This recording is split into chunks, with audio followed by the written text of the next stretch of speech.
আমাদের হোসেনপুর থানা এবং আমাদের প্রতিটি দপ্তর সংস্থাকে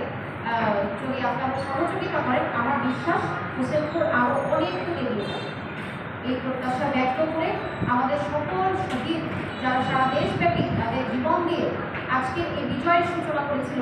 আজকের এই দিনে আমরা তাদের সকলের আত্মার মাগফিরাত কামনা করি এবং যারা এখনও বিভিন্ন হাসপাতালে বাসা বাড়িতে কাতরাচ্ছেন, আমাদের সেই জুলাই যোদ্ধারা যারা পা হারিয়েছেন, যারা চোখ হারিয়েছেন, যারা হাত হারিয়েছেন, যারা পঙ্গুত্ব বরণ করেছেন,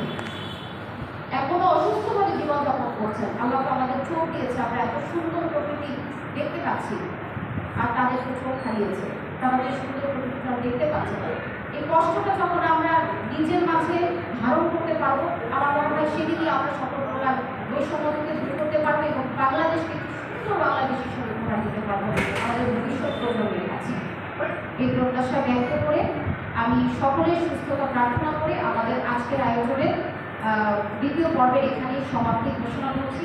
পরিশেষে আপনাদের সকলকে অসংখ্য ধন্যবাদ, বিশেষ করে আমাদের সমাজকে জুলাই যোদ্ধাগণ যারা অত্যন্ত সুন্দরভাবে আপনাদের মনের কথাগুলো ফুটিয়ে তুলেছে, খুব ভালো লেগেছে। সবাইকে ধন্যবাদ জানাচ্ছি। আমরা আমাদের তৃতীয় যে পর্বটি সেটি হচ্ছে আমাদের সম্মানিত জুলাই যোদ্ধাদেরকে সম্মাননা প্রদানের যে পর্বটি আছে, আমাদের সেই অ্যাডভাইজার মহোদয়ের কাছ থেকে যে সম্মাননা উপহার এসেছে, কার্ড এসেছে, যেটা আমি ইতিমধ্যে দিয়েছি, নর্মাল ফুল দিয়ে এবং সম্মাননা দিয়ে আপনাদের আমরা একে একে নাম